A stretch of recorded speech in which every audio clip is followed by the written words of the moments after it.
Welcome to the Rethinking Humanity podcast, where we dive deeper into what makes us human and what causes us to thrive. I'm Lacey Delane. Hey, I'm Sonia Lorea.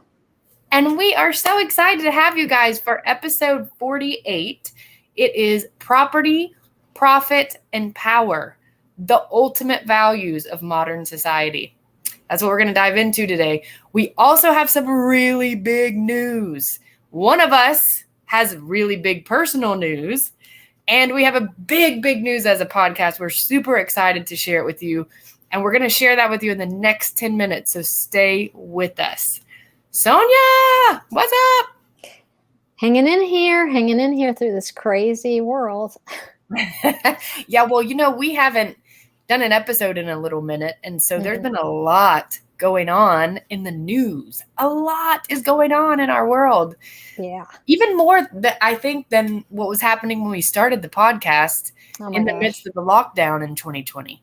Yeah, it's pretty crazy. Since we haven't been on here for a while, I'm sure anybody who's out there just living day to day knows that we've had a lot of changes. We are having a war in Ukraine.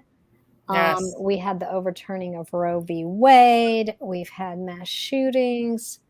The climate is a big issue, which has always been. We have inflation. I mean, what is not going on? It's overwhelming a little bit. Yeah.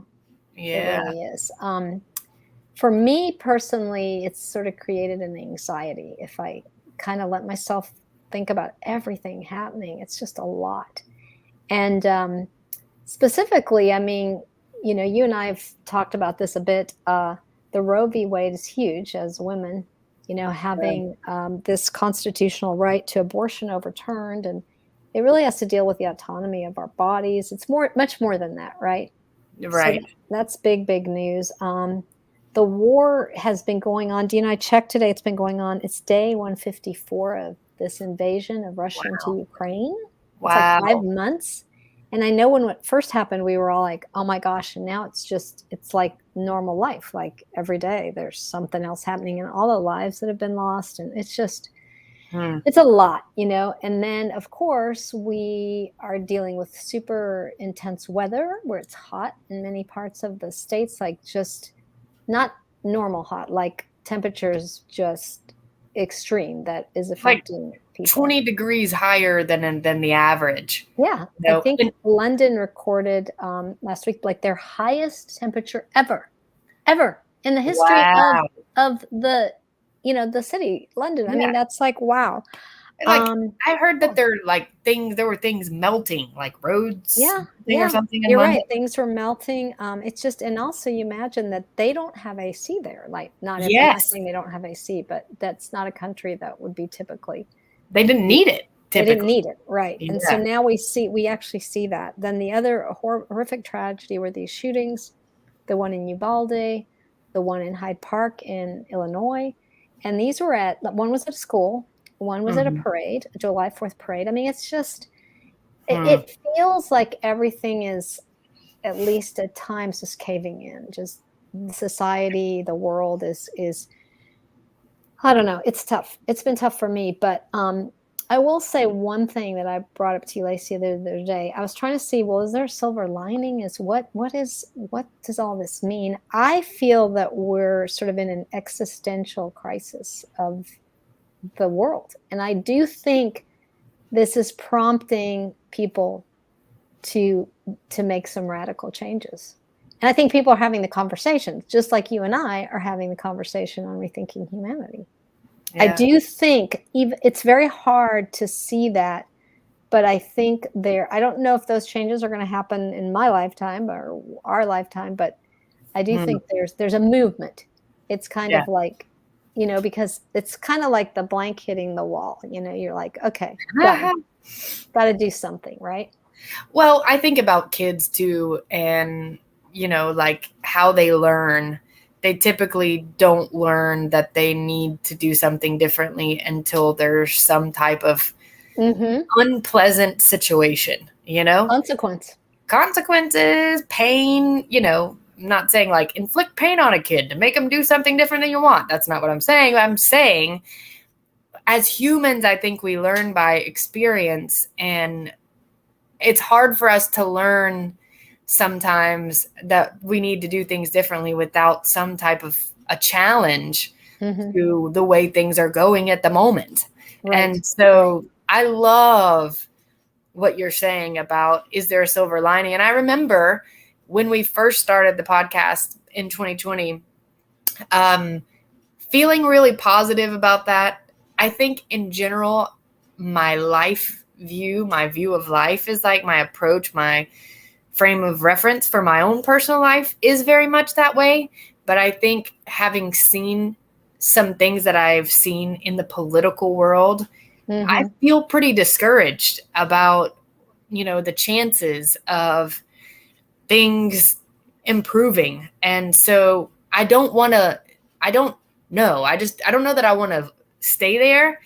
I think I feel like kind of realistic in a way about it. Like I feel like it's kind of realistic, but at the same time, I feel like, yes, like there is a silver lining. I believe that there's a silver lining and like I told you, my personal life and personal circumstances. And so it makes sense that would be kind of the way the universe functions, the way it all operates. Yeah, I would say I agree with you. Like the political thing, this is my argument, is I would say the way we've been doing things isn't going to work. So you're going to having to see, like I say, radical changes, like relying on the politicians. No, it's going to literally, I think, be individuals. It will be more of an uprising of, like someone you're really passionate about something. So you go out and make it happen. Obviously you have to do it collectively because we talk on this podcast about the community, but I think that's where you're going to see the movement. Because if we rely on the old ways of getting things done, we know that's not going to work because we have that experience. It's not working. Clearly. It's not working. Yeah, exactly. And I think many people see that and they know that. And it's the folks who haven't quite gotten out of automaton mode, like super busy. They're just too busy, just going to really realize like, wow, this is really making things really shitty and difficult for us, Sure. But, like I was talking to someone that, physical therapist, and that I'm, doing some physical therapy right now for my foot. And she's like, yeah, the US, man, it's hard. It's like, I don't even know if I can feel safe putting my kids in a school because of shootings. And I'm just like, yeah, I mean, you said that, right? Right. Yeah. Right. I mean, it's just, things need to change, period. Yeah. And I think the way you're going to find that is more and more people saying enough, right? Yes. I mean, if you think of something like a company and we say, well, they have all the power, but if you get everybody walking out, the unionizing or saying, we're done. Yes. And how does that company keep functioning? Yes. I mean, they need the people. You might have the president and the vice president and the whoever on the top, but I'm sorry, you need people. Yep. It's the same thing when you stop buying a product. You say, we're going to ban this. I mean, if the money is not coming in, it's not going to keep happening. So I think you're going to see, and it's incremental. It's hard when these big news stories are happening, but it's, I think, little by little. That's what I have to hold on to, by the way, my hope. Yes. Well, I think it's good because we're going to keep working to make things better that way.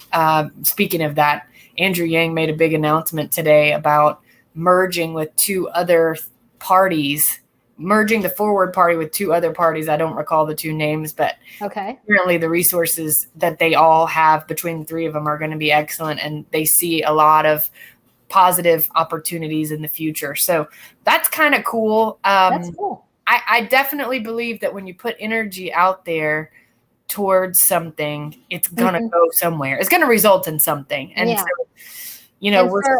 not to interrupt you, but for the audience that doesn't know, can you tell them about Andrew Yang's The Forward Party? Yeah, I mean, quickly, I've not been paying too much attention, but Andrew Yang ran for president in 2020. I was a part of his campaign. I loved his values, his platform, universal basic income, human-centered economy. And since then, he has started a third party called the Forward Party, which embodies all of these, All of these values, basically, because of the challenges that he had running as a Democrat when he ran for president. And what's cool about that, honestly, there's a change I like seeing, because we've always had a two-party system. So the fact he's introducing this third party is a positive thing. Where that goes and how much, momentum they get, we'll see. But at the end of the day, that's a good thing.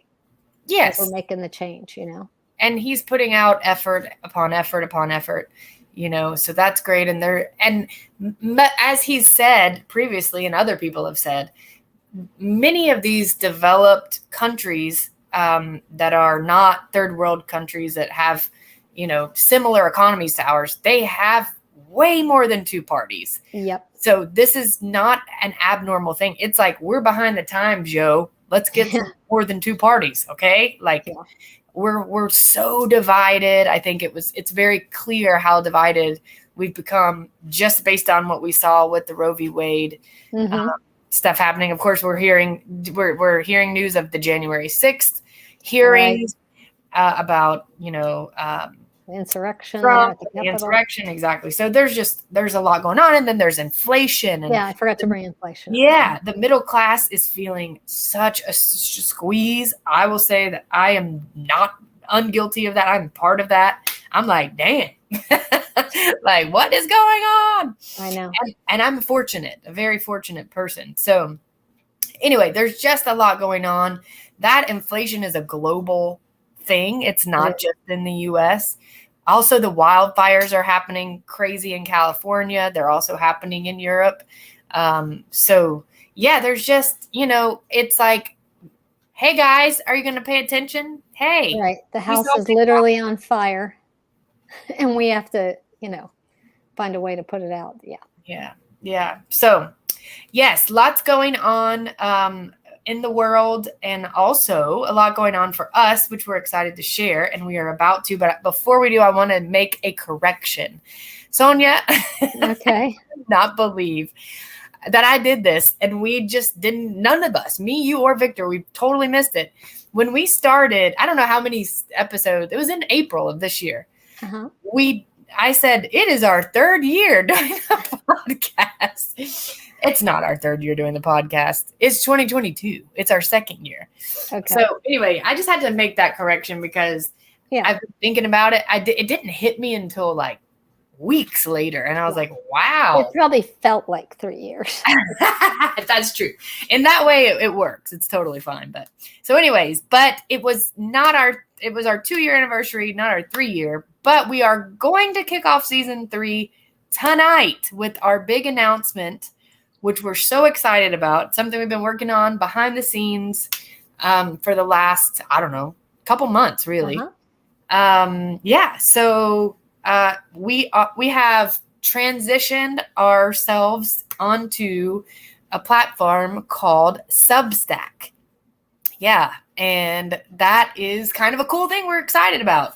We're going to tell you more details, but Sonia, this is pretty cool. It's been fun. I have to give kudos to Lacey because she was doing a lot of work, and we had help from a friend of hers who is excellent at his job and was able to get us on Substack. And we're going to be able to share more with the viewers. Yes. More content and get your ideas and have conversational threads. So it's going to be cool. Yeah. So the biggest thing about this is we really wanted a way to grow the audience, but more than that, interact with you guys. Because what we noticed is we love making the content. We have consistent listeners, but we haven't been able to interact with you guys, and we want to. And so the thing that sold Substack for us was the fact that it's basically kind of like an online community that's subscription based. And so you as a listener or a viewer or one who's interacting with Rethinking Humanity can subscribe via email, and then you get a notification via email when we post an episode, when we post bonus content, when we write a post that on this platform on the website. And we also have the opportunity or the ability to make conversational threads. And so you guys can comment on the episodes and we can interact with you. You can comment on the bonus content.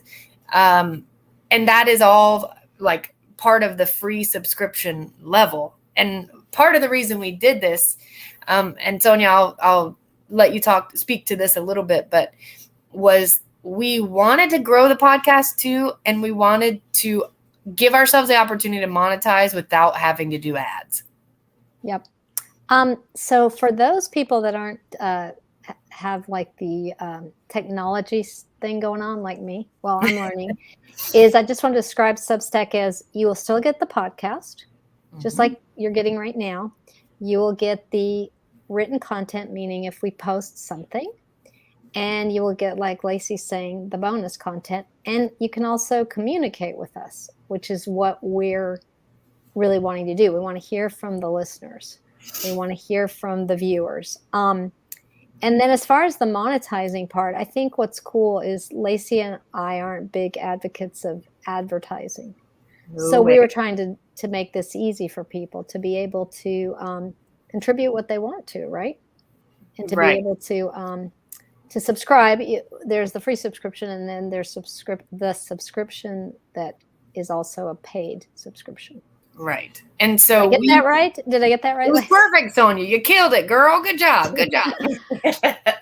Yeah. I mean, we feel like ethically, we really don't want to do ads. We hate ads. And I personally hate ads for sure. And we'd rather just give you the opportunity to support us financially through the subscription-based system. What's so great about Substack is it makes it easy for us to do that with you. And there's no ads on this platform. There's no, they are not making like lots of money off of you being on our page. And then you have to deal with all these pop-ups. And no, it's not like that. And it is a growing community. So there are other people on Substack who are writers, who are podcasters, who are readers, who are, bloggers, whatever. And, you have access to that through Substack. And then we can recommend people on there who we like, who have Substack pages, which is really cool. So, we really feel good about where it's at. We've been working hard with Tom, who we had on the podcast, to talk to us about the Boy Scouts of America lawsuit. He's the one who's helped us. He's great. If anybody is looking for help building websites and stuff, you guys can just send us a comment on Substack and we will connect you with him. He's amazing. He helped us with this. But you might be thinking, okay, you've been telling us about Substack. How do we get there? There's two ways you can get there. You can get there by going to rethinkinghumanity.substack.com, or you can just type in rethinkinghumanity.us, and that's going to just take you straight to the Substack. Okay. Basically what we're doing is obviously having our website forwarded to our Substack because that's kind of where we want to focus. And when you get there, there's a pop-up that says, it's cool, a little picture of me and Sonia talking to each other. And it says, type in your email to subscribe. It gives you the options, free, paid, what have you. And then once you get in there, you can see our homepage. We have a post that we did that's kind of describing who we are as a podcast, what we think, and then how our Substack works. And then all of our podcast episodes are now available to be listened to on Substack directly. You can still listen to them through Apple Podcasts, Spotify, all your regular places, but you can also listen to them on Substack. And once you subscribe with your email address, you will get emails whenever we post an episode, we post bonus content, what have you. And actually, it's so easy because when we post an episode, it'll come in the form of an email to you, and you can just press play right in the email and listen right there. So it's really cool. But what we hope, and what we want is that we are able to interact with you on the Substack. So we want you to leave comments. We want you to tell us what you think, whatever. We want to hear from you. That's kind of been the big point, basically. Yeah, it's exciting. So let's see how people get involved with us there. It's going to be fun. It is going to be fun. Yes. So I think we've kind of gone over everything here. We're going. Oh, so the paid subscribers have access to our bonus material, our bonus content. So how we're going to do that is we're going to be releasing bonus episodes alternating between each regular episode. We'll do a regular episode, then the next week we'll do a bonus episode, and that will be for paid subscribers. And then there will also be other fun things that we're going to develop. One of the things I'll just go ahead and say, I've been painting more, which I've mentioned in previous episodes. I'm going to share some of my paintings with and blog about the painting just a little bit. And I'm going to share that for our bonus subscribers or for our bonus content. So for our paid subscribers, and that's all going to, grow and develop as we continue to grow and develop. But we're super excited about Substack. It's so easy to use. And so again, rethinkinghumanity.us, www.rethinkinghumanity.us. If you love the podcast, share our Substack, please, with a friend and say, hey, this is so cool. Love these guys. You can subscribe for free. We really just want to build a community, an online community of folks with similar values and who kind of are on the same page with all this. So that's the spiel. www.rethinkinghumanity.us will take you there. We are so excited to see you on the stack. Woo! Yay! Yay! So yes, and then I have some big news that I'll be sharing, but I will be sharing it in the bonus content that will be released next week. So stay tuned. All right. Okay, Sonia, I think we got through. Substack, yeah. Yeah. Whew, I feel like I said a lot. Do you think I got everything? Did I bore you guys? I hope not. Yeah, and we may do something special for the first 10 paid subscribers. Sonia and I have been brainstorming and chatting about that, but we'll make more announcements as time goes on. So, Sonia, I have a new book. Okay, tell us about it. Fromm. It's called The Essential Fromm.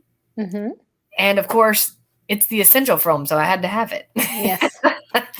But it's really cool because it is a compilation of things that Fromm either wrote or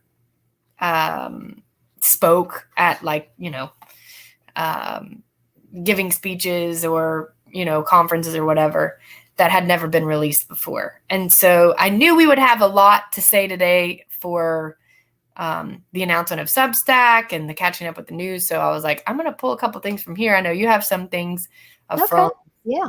But yeah. So I wanted to share this with you. And guys, we actually haven't even shared with each other what we're about to share. So I actually love it when we do that because I feel like, fun. Yeah, the responses can be so much more genuine. But so the first one from here is, I love this. This is so good because I feel like I've said this before and I think it sometimes. So in the first one, Fromm talks about how feelings disturb the smooth functioning of the machine. Yes. Mm-hmm. And I don't know, what would you say, Sonia? How would you describe the machine for maybe if somebody's listening for the first time? What would you say he means by the machine? Well, that's a theme he talks about a lot. To me, the machine is indicative of our capitalist society that we have that moves whatever it would be, the purchasing, the automaton, us moving, in that kind of how can I put it? Well, the machine, you think of a machine doesn't have feelings. So the machine is what we just keep doing, going, right. going. Yeah. Yeah. I mean, I think of it as like the mechanics that keep us going in the direction of consumption and production and crazy production and consumption, you know? And it's like the thing that rules all, you know, and you'll see as I read this part. So let's see. So make sure I'm on the right page. Okay. So he says, the fact is that most people today are employees, high or low, who do what they are told or what the rules tell them and feel as little as possible, since feelings disturb the smooth functioning of the machine. In industrial societies, for which it is essential that the machine functions smoothly, since every unsmoothness, every friction in the machine costs money. People must train themselves to have as few emotions as possible, because an emotion costs money. Yeah. And it's interesting that we didn't talk about this, because what I have in the Sane Societies is something similar. How Fromm is talking about exactly this, about the working person cannot have feelings, because then that disturbs the movement of the economic interests of moving forward. Yeah. I mean, I think of this in the context, of course, you know, I've worked with kids for years, whether being a teacher or a nanny, and I think of kids that I've seen in different contexts, whether it's school, whether it's home with families, and they are sad and they cry. And I see caregivers say, "Don't cry. Why are you crying? Oh, it's not that big of a deal," you know, and it's like, it's so inconvenient. It doesn't help. It doesn't enable them to keep doing what they need to do, which is their first thing, which is keep the machine running. Right. You know, like, no, the kid can't cry at dinner time because I'm still finishing up on a project and they need to do bedtime in 10 minutes. And you know what I'm saying? No, I agree. One of the things that I know Fromm kind of gets into the difference between the socialism and the capitalism. And I think he also realizes that socialism, I know the people are listening to this, is also, it's a little bit oversimplified. It isn't really necessarily the answer, but he's more of a humanistic, more of, you know, an advocate of something similar to socialism, but not pure socialism. Right. And his main criticism of capitalism was that it had crippled man by the preponderance of economic interests. And socialism for him was a society in which man would be freed from this domination by a more rational and hence productive form of economic organization, which he goes on to also give a better description and to talk about the criticisms of socialism. But his problem with capitalism is exactly what we're talking about tonight, is this just this movement from a purely economic interest. And we're seeing that today, as you have in the title, with property, profit, and power.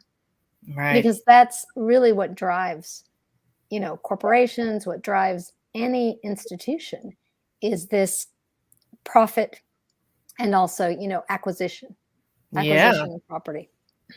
I think if each of us took a step back and looked at our daily lives and said, okay, I just did that. What was the motivation behind that? Like, why is this going on? I think we could probably point it back to either profit or the you know, gaining of property or power. And the point is that our humanity is way lost in all that. Like, who cares that you're, you know, a human being with emotions and that you need a hug right now, or you need to cry, or you are angry and you need to let it out? That doesn't matter, because that doesn't feed the machine. And so what ends up happening, Sonia, as we can see, based on what we talked about at the beginning of the podcast, is we ignore these things. We ignore our feelings. We ignore vital human needs. And then we end up losing our minds and killing people, killing kids in a school. You see what I'm saying? Like, I think some people might say, well, that's a little extreme, Lacey. Like, you're just somebody not feeling their feelings is not going to lead to them, killing people. Yes, it is. Yes, that's exactly what it is. It seems too simple, but that's exactly what's going on. Right. And one of the things I think it's interesting that Fromm talks about is that for change to happen, this I find really interesting. It's not just a matter of being emancipated from exploitation. He's saying that you have to undergo a moral change within themselves. And you have to, it's a different moral orientation, without which all political and economic changes are futile. Meaning, if you don't have the moral change, right? What is driving you? Like what you're saying. What is driving you to make, to live differently, to be differently? And I would say that we don't really examine that because, like you're saying, we're so used to sort of being in this mode of just, just operating, just machine-like. I mean, I go to that because we're in a system that rewards that. Okay, It doesn't reward the alternative. Yeah, that reminds me. I was driving the other day and I was thinking, and I made a note on my phone. I'm going to look at it because I know what it was. I've been getting so many spam phone calls lately. Oh, really? Yes. And I answered one of the spam. I normally don't. Sometimes I do. But I answered the spam phone call and immediately I said to the guy, he said, "Hello, is this Lacey?" And I was like, "Yes." I said, I want you to take me off of your call list. And he goes, "Well, I promise you, if you listen to what I have to say, you might change your mind, blah, blah, blah, blah, blah, blah." And I just hung up and I was like, boundaries, people. And then it hit me. Boundaries don't make people money. Us knowing ourselves, and being able to say like, "No, I don't want you to do that." And people respecting that doesn't prop up the economy. But them being able to push, you know what I'm saying? That is part of how that happens, how this society functions. No wonder people have such a hard time drawing boundary lines in their personal relationships, Yeah, well, we're not rewarded. I mean, we're actually rewarded to continue the way that we're living, like the consumerism and the being part of this whole movement of producing. Yeah. It's the production. And I think even if you stop that, you have to question, well, how are we going to live? Like, what is the day-to-day life going to look like? Because it's a pretty big change from the way that we've been operating in our world. Yeah. And I think Fromm saw that. He knew that wasn't just you're going to pull the plug and it's all going to be fine. I mean, you have to examine internally the what's going on. And I agree with you. A lot of our troubles today, like you were saying, the shootings and things, we actually know that these individuals are very alienated. And that to me is huge. Yep. And so we live in a society. Speaking of Substack, I sent Lacey a really cool article, I thought, where it describes about how we don't care for one another and how much of it is a need for everyone. And I was thinking about this driving tonight. There isn't a person out there that isn't going to need, human, I guess, the neighborly attention, whether it's like helping you with something, driving you somewhere, assisting you moving. I mean, the list is just endless. I thought, where did we get the idea that we can do all this alone? And this is causing a lot of problems today, I feel. There's incredible, like a loneliness epidemic and just a disconnect. And so when you're disconnected, it's much easier to do these things, like not set the boundaries, like what you had with the call. Right. Because that person doesn't see you as a person, just sees you as another revenue stream. There you go. You hit the nail on the head. It reminds me of something that Mo shared with me recently. He grew up in Liberia and was a refugee, and his growing up life was totally different than mine and was much more, there was people around all the time. Like in the house that he grew up in, there was constantly people around. Like, he didn't grow up as a kid, like, closed up in his room by himself, sleeping at night, you know? They were all together. And so it's so different than kind of the way it's from the start, a communal idea of how life goes, right? But how we do life here is not like that. It's like, you go to your room, you sleep in your own room, you have your own stuff. And just even, we've talked about this before, how isolating even the nuclear family can be, you know? So again, it boils down to culture. What is the culture like that you're exposed to, that you're in? And that shapes and forms the values. It's so amazing. I want to move us to a quote that he has about the marketing character. Okay. And I think this is really, really good. And then the last one that I have is where we got the title of the episode, Property, Profit, and Power. So we'll go to that in a second. But he says, since the marketing characters have no deep attachment to themselves or to others, they do not care in any deep sense of the word, not because they are so selfish, but because their relations to others and to themselves are so thin.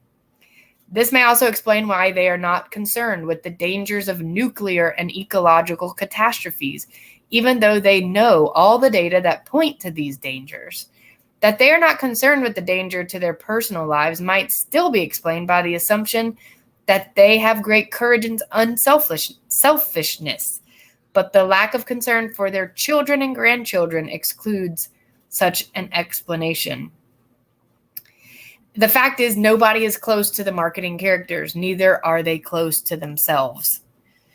The marketing character is the human who is obsessed, like what we were talking about a minute ago, with running the machine, basically. Right. Yeah. I mean, that's an excellent quote. It's a good analysis of what he's saying. In this chapter that I was reading, I thought it was really interesting going to the marketing. He was saying that it doesn't matter to the worker whether the enterprise is owned by the people, the state, a government bureaucracy, or the private bureaucracy hired by stockholders. And the reason is because you're just a cog in the machine. So it's irrelevant who actually is, at the top. You're just, going through these motions to just keep it going. Mm-hmm. Yeah. It's crazy, and it's sad. All right, I want to read this last part, unless you want to throw anything else in there as we kind of wrap this thing up. No, keep going, and I'll see if I've got something. Okay, cool. No worries. Okay, so let's see. He says, our judgments are extremely biased because we live in a society that rests on private property, profit, and power as the pillars of its existence. To acquire, to own, and to make a profit are the sacred and inalienable rights of the individual in the industrial society. What the sources of property are does not matter, nor does possession impose any obligations on the property owners. While private ownership is supposed to be a natural and universal category, it is in fact an exception rather than the rule if we consider the whole of human history. I love this. Fromm is sitting here saying stuff that Christopher Ryan is saying. He's saying the obsession with owning things is not been the general MO of human life for most of the time we've been around. And he said, and particularly cultures outside of Europe in which the economy was not life's main concern. That sounds so lovely to me, Sonia. Yeah. A society where economy is not the main concern. Because you know what that means? That means we get to be the main concern. Wow. Absolutely. That'd be amazing. People instead of things. Please. Come on now. And I think that's a hard one, because what our world is the economy. Everything everything comes from that. And what's hard here, and this is why I'm attracted to Fromm's writings and how he analyzes the socialism and he analyzes obviously communism and capitalism, is that we know we're living in it. I'm in the world of capitalism, and I don't know another world. This is what we're swimming in this, right? Yeah. So having another way to view things, just like what you're saying right now. I mean, the concept of property, I'm sure both of you and I have been raised like, oh, get property. That's like the thing. If you're in this country and in Western countries, I mean, that's the acquisition of wealth. We don't know how to think differently. We don't think like, say, a Native American that says, how do you own property? The property is for everyone. It's all of ours. What are you talking about? Own it? Are you crazy? Yeah, that doesn't even make sense. So those concepts are, I think, anathema to people. Like whoa, that's a lot. And what Fromm does, I recommend reading him because he boils it down. I mean, he makes sense of it from the sociological perspective of let's analyze all these different ways of life. And he definitely has a lot to say about our problems with capitalism that we, address on this podcast. Yeah. Yeah. And I don't know. I love his perspective too, because he was a psychoanalyst and a sociologist. So he got a lot of individual data, right? And then he also had the study of how social systems work, right? And so he was able to put those two powerful pieces of information together in an incredible way, present that to us. So it's pretty awesome. Yeah, and it's very relevant today. We're in it, today. His words are just, it's crazy. It's crazy how relevant it is today. It's super, super crazy. But we're excited to be able to share this with you. And, I also wanted to share that on our Substack homepage, we have a blog post that we wrote. It's kind of like the welcome post. And it just says, welcome to Rethinking Humanity with Lacey Delane and Sonia Loria. And then if you click on that, you can read something that Sonia and I co-wrote together. It was really fun to write. And the subtitle of this is, of that post is Modern Culture Values the Dead, and it's making us sick. And I think like maybe that might be like weird to some people, like values the dead, like you mean dead people. But as you read the post, I think you start to see in context what we mean. And a lot of what Fromm says is talking about how we value the dead, inanimate things instead of living things, and how much that's hurting us. Yeah, it's a great post. I recommend read it. Yeah. And you know what, guys?